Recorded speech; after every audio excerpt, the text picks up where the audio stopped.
Isa po sa konsuelo ng pagkakaroon ng kotse ay yung ma-airconan tayo. Yung bang hindi tayo maalikabukan, tapos pag umuulan hindi rin tayo mababasa. Kaya kung naghahanap din kayo ng sasakyan mabibili, tapos nabasa nyo sa description ice cold aircon. Pero nung nahandun na kayo, tapos ide-demo nung seller, pag start niya ng makina ay nire-revolution niya ng malakas. Pagkatapos tinatapat niya yung kamay niya dun sa may air vent, medyo kabahan na kayo. Kasi guys, ang matinong aircon ng sasakyan, kahit hindi po yan i-revolution ng malakas at kahit hindi nyo itapat yung kamay nyo doon sa may aircon vents, ay mararamdaman nyo yung lamig nito kahit ang haling tapat pa. Kaya po yan nire-revolution ng seller ay para mas mabilis ang ikot ng kompresor. Kasi guys, ang trabaho po ng kompresor ay mag-compress or mag-pump noong freon dun sa loob ng aircon system.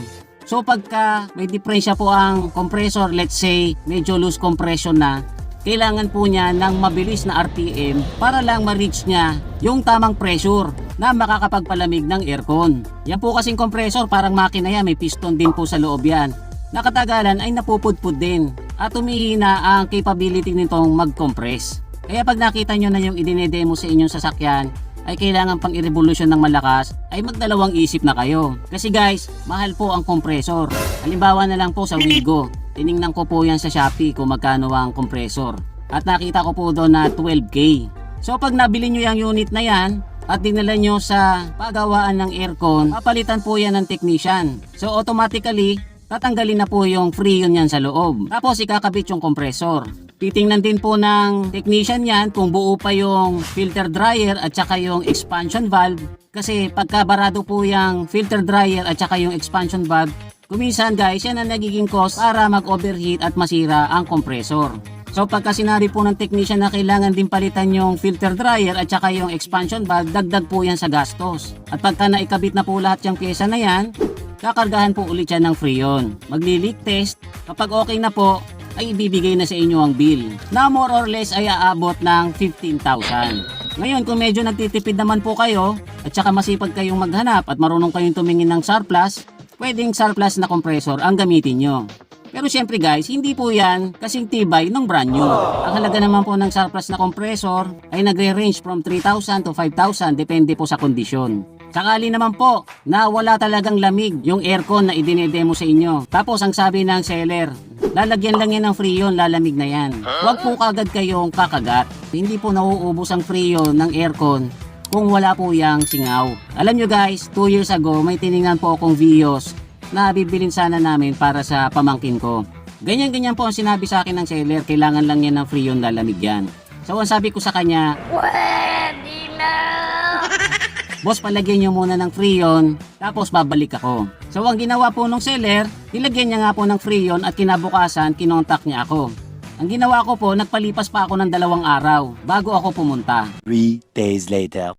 So nung ikatlong araw, bumalik po ako doon para i-testing yung sasakyan. Pagdating ko po doon, wala ulit lamig. Ang ibig sabihin lang po noon, pinalagyan niya nga ng freon pero hindi niya pinaayos kung nasaan yung leak. Kaya pagkaraan ng 2 o 3 araw, ubos na ulit yung freon. Kasi guys, nangyayari po talaga sa aircon na pagka naluluma na, kuminsan nagkakaroon talaga ng singaw. Lalo kung hindi na-maintain ng maayos nung unang may-ari.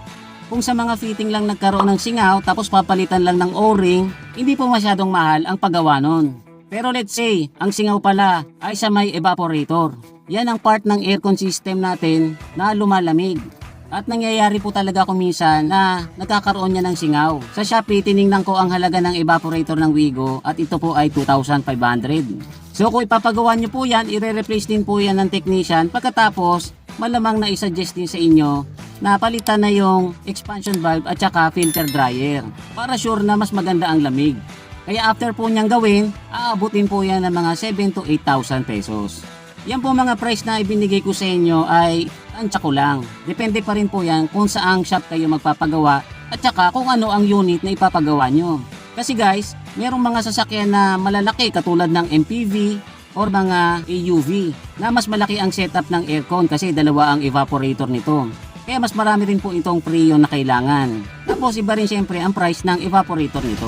Alam nyo guys, hindi lang yan ang mga pyesa ng aircon natin. Kumisan, pagka nasira yung fan na nagpapalamig ng condenser, mararamdaman nyo po yan, mawawala yung lamig ng aircon. Kaya pagka nangyari sa inyo yan, patayin nyo muna yung aircon tapos tingnan nyo kung umaandar yung fan. Kasi guys, kapag hindi nyo i-off yung aircon at umandar kayo ng umandar, nasira pala yung fan, mag-o-overheat po yung aircon natin, especially yung compressor. Mag-high pressure po yan sa loob. At yung high pressure na yon ay maghahanap ng sisingawan. At kapag yan po ay sumingaw, syempre mawawala na po talaga ng tuluyan yung lamig. Ang mangyayari po niya, dadalhin nyo sa pagawaan, pagkatapos gagawin or papalitan yung fan. Hahanapin kung nasaan yung leak, gagawin din yung leak. Kumisan hinihinang, kumisan naman may pinapalitan lang na o-ring. Tapos kakargahan ulit ng freon. Kaya kapag ka nagdadrive kayo at biglang nawala ang lamig, pinakamaganda na patayin nyo muna. Tapos magbukas muna kayo ng bintana para hindi na umabot doon sa sumingaw yung freon.